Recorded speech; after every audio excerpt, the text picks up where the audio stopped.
request of some of my followers, I'm going to show you guys what I did here. I talked to DeSanti about what I was going to do with this flange here, whether I was going to cut. Originally I had marked it about 1/4 of an inch down. I've marked 6 inches down from here to here, but I think what we discussed was just cutting the thing off. What he did is he cut it off right at the top, right at the lip, and then he put he bolted this back up to the Jeep, like the top section, and then came back in after he had already cut all this stuff off. He put this back up there, that way he knew it would absolutely fit. So we're gonna do that. I've measured 6 inches down. I discussed cutting more than 6 inches, and here's the problem with that we found. Once you get any more than 6, you're gonna have this lip right here. This is the tail end of the vehicle. Is that correct? Yes. This is the tail end of the vehicle. Comes this way, and here's all the rest of your crap. So if you cut more than 6, then you're gonna start having to cut this thing. And then you're gonna lose some mounting points back here for your skid. You're gonna start getting down and down and down and down. Like, how are you gonna make that fit? So we absolutely could do that, but I believe this is a pretty good start. So I may think about it a little bit more. I may be able to get away with cutting more. I just don't know. I would like to cut it. I don't think I'm going to be able to, because you can clearly see, like, I would have to cut that thing all the way around, because 6 inches falls absolutely dead perfect with that. So sorry if I was misleading on the first one. You know, I thought that it absolutely we have more room inside the cab for, you know, raising this thing up. But as far as this goes, this is 6 inches is about it. So I guess in the future, which if I was going to do it, I'd be doing it now. But in the future, if I ever plan on it, I'll just make my own skid and just basically flat plate the bottom and have the tank sit on that. So this is it for now. This is I'm going to cut these off too in the time coming. So stay tuned. We'll get there. I know it's taking a while, but you know, there's a ton of steps to this, and there's not a whole lot of people out there that actually have made videos on it. So all I can say is there's a lot of clips and a lot of steps that a lot of people leave out. Like, one thing I didn't know was about these things. I haven't talked about these yet. But they're riveted in, and you got to get the carpet off around them. And I asked DeSanti, I said, what did you do with this? And basically he just told me to drill them out and then pull the things off. Well, I tried drilling them and it didn't work. So, I mean, the carpet's saved, but these are not. Basically what he said to do is to drill those out and just self-tap screw them in later. But I don't know. I don't know what we're gonna do. I'm not even gonna worry about touching the ones in the back. That's why I've got these front ones done. We'll figure out the carpet situation when the time comes. I may be able to, like, put it back in there and just screw it or nail brad it or something. I don't know. I mean, I know I got metal right there, so that may not work. I may just screw it in there. But yeah, here we go. Try to keep the rest of these clips pretty short. I've grinded away around this, down the strips, around the outside of the ring, about 1 inch. We'll have to figure something about this later. Maybe I'll just cut, I don't know, whatever. So the idea here is to measure from here to here, mark it out on our thing. Basically what we'll do is we'll just account for this little groove. So we're just gonna have to lop off a little bit down in here, make it flat, weld it up. I'm gonna come back in with a wire brush wheel and get the rest of the stuff. Some of these are like down in little valleys and stuff. I can't get them like that right there, or the high, yeah, right in the bottom right there. Around the back side, you just got to be careful. There's a line of that this stuff, I guess it's the sound deadening stuff, so you need to, like, knock that out with a hammer or a chisel, get that out of there. Then this stuff. So I'm gonna finish cleaning this up and then we're gonna cut it. All right, I just got done cutting out the circle thingy plate that's gonna cover.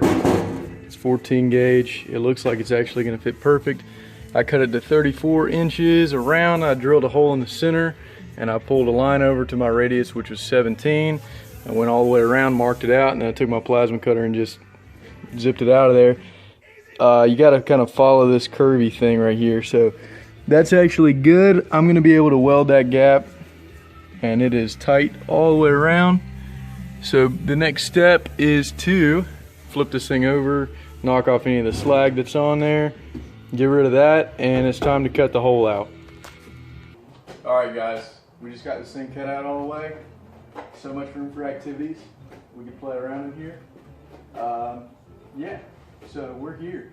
I think the next thing I'm gonna do is cut out this thing over here while I got the grinder out. I'm almost down to nothing on my grinding wheel, but this is it. We're gonna do, I think what we'll do is we'll go ahead and rather than finish up in here, we're gonna go ahead and work on the tank skid plate. Go ahead and get that thing cut down. I'm gonna take it back to the shop and we're gonna plasma cut those things down because it's gonna take forever to grind those. And if I was gonna use a cutoff wheel, so we're not gonna do that. I'm just gonna take it back there and plasma those off. It'll take me a couple minutes. We'll put the brackets up. I don't think I'm gonna be able to do what DeSanti did, meaning he put the brackets on and then held the tank up and welded it. It's like 150 feet back to my shop, and I did this in the middle of the night, so I couldn't work back there with the Jeep because I didn't have any light back there. Plus, I can't fit this thing in the shop. So, yeah, I think what I'm going to do is just cut it down and weld that skid plate up. So I'll take you back there and show you a little bit of what I do back there, and then hopefully we'll get it welded up and ready to go back in. All right, guys, we're back here in my shop. I'm gonna give it a glove on here and I'll show you guys what I've been doing. I got one side of this thing cut down, and you can see the two pieces right here. This, which I believe is the right side, is now gonna get welded back on. You gotta make sure it's flat or whatever. I believe this is right, something like this. But you can see the piece I cut there. I wanted this thing cut down as much as possible so it's relatively flat. I'll knock off any of the dross on that, and then we're gonna do the same thing on this side. I'm gonna show you what I'm doing. I don't have my grinder back here, so I didn't get to clean any of this off before, so I'm having a little bit of trouble finding a good ground or a positive. It's a positive ground for a plasma cutter. I cut the top first, and then I'll come through and I'll take this and I will vice grip it to the, right like that, vice grip it to that, and I'll take my plasma cutter along the bottom and draw my line, bam, like that, and it cuts it off perfectly, which you can see over there. You see how straight that thing is. So that's how I do it. You're probably not gonna have a plasma cutter. If you do, then you're in good shape. If not, you're gonna use a angle grinder, get this thing off here. So that's where I'm at. I'm going to cut this side and then get it all cleaned up. Probably go get my grinder, get it all cleaned up, ready for welding, weld it all back together, and it'll be ready to go. So we're making progress. I took like an hour break and I'm back at it again, so we're gonna try to knock it out pretty quick so I can get moving on my rear bumper. Country's finest chefs gather for the soul of pleasing your palate. Overnight packages are available from the first to the 64%.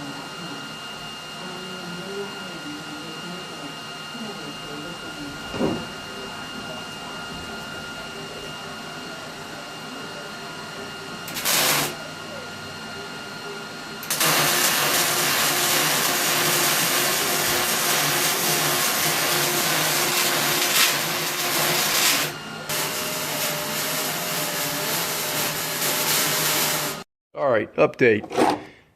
Cut this. We got the tank or the skid plate all mounted up. None of my holes lined up from when I cut it down and welded it up, so I put it up there, used my jack and my little stool thing, put it up there, jacked it up, got it all in place, got a couple of bolts in as best I could, and then I marked the rest of them so I could take it back to the shop back there, and I plasma cut the holes, put it back on, and so all the bolt holes are in now, all the bolts are lined up. Good enough. So yeah, let's take a look back and we can actually see now how much we gained. So here we go. This is it. So update on the status of this thing, the fuel filler neck. Here we go. So when you're going over the frame rail rather than through the frame rail, you can look through there. This actually, the filler neck has been cut down already. I didn't know that you had to cut it down because it actually goes like 3 inches down, or you know, whatever. So I've cut it 3 inches. I'm gonna cut it. Get it out of here. Okay, I'm gonna cut it. I marked it again. I'm gonna cut it that much again. I may end up needing more hose, I don't know, but it may be all right. So it's gonna come, yeah, it's gonna come like that, and it's gonna come up and over. We're gonna build a little box thing and come over. Yeah, this is a lot of work. So you've been here this far, you know, you get to see exactly what it is. Most people don't actually tell you and show you how much work, but it's a lot of damn work. So be prepared for it. And I do stuff like this all the time. It's just taking a lot of time and a lot of little different pieces that a lot of people have left out. But again, not everybody goes over the frame rail. Some people go through it, and I'm sure that step you can find online somewhere, but I'm choosing to do it differently. So this is it. I think what I got left to do is cut down the filler neck again, get that right. I'm going to work on this plate. No.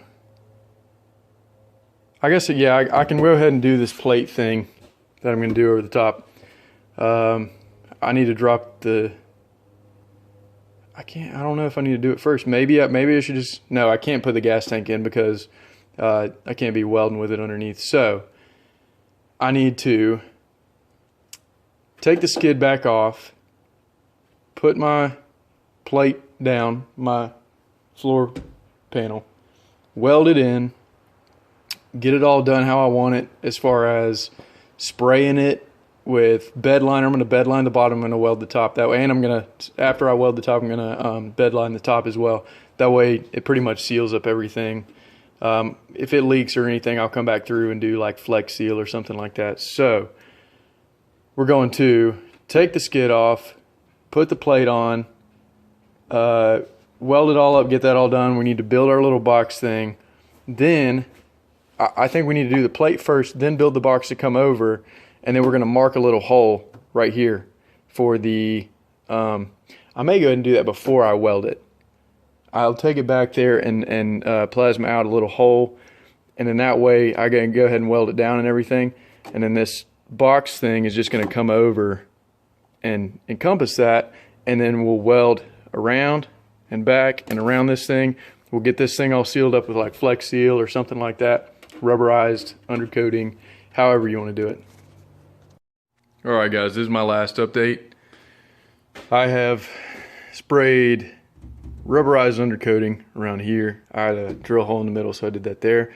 I'm going to go back around with, I can't remember the name of the stuff. I'm going to have to look it up here soon.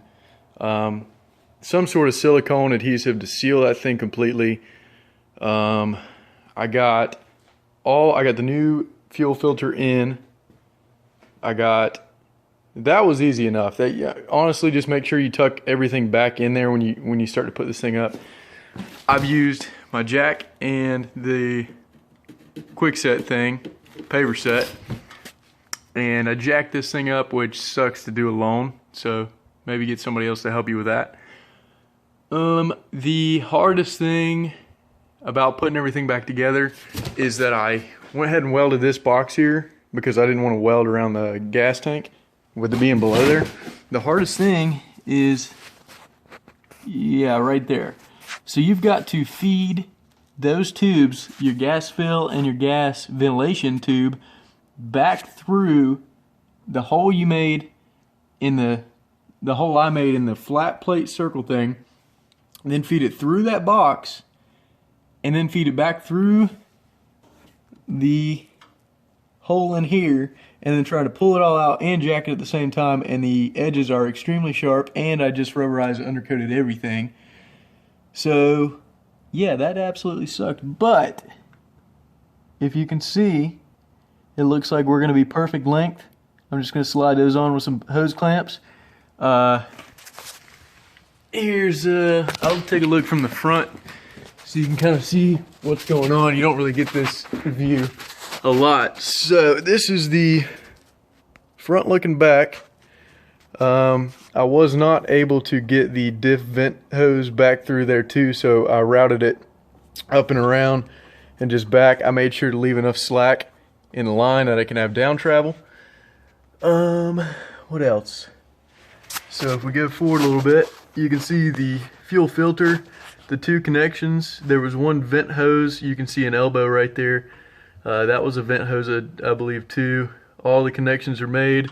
And then right here you have an electronic connection for the fuel pump. Other than that, I'm done. I'm ready to call it a night. So all I have to do now is, let's see. I've got to finish bolting up the skid plate.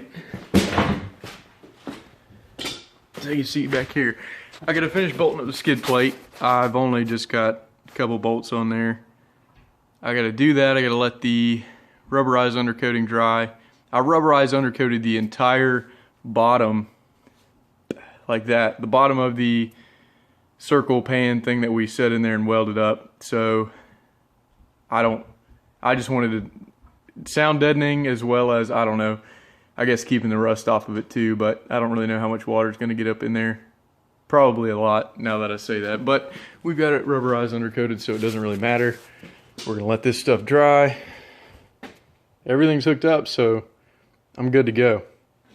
Thanks for watching, guys. Thanks for bearing with me, and this is kind of a learning thing because I didn't really look at any how-tos because they were all kind of bullshit, so I didn't worry about it. So this is kind of the trial and error, me doing it on my own, minus DeSanti helping me. Thank you, DeSanti, for all your help. I would not have figured some stuff out. Took the idea from you, and then cutting down that fuel neck, I wouldn't have known that. So appreciate that. Thanks for the idea of this thing. It's kind of like a drum. So yeah. All right. Make sure to subscribe, like. Maybe you get more of these. WJ specific. Maybe we'll start doing some more model stuff too. I guess when I have some people over with different rigs and stuff, I may just start taking some videos on that too. So it's been a long one, but thanks for staying tuned. See you later, guys.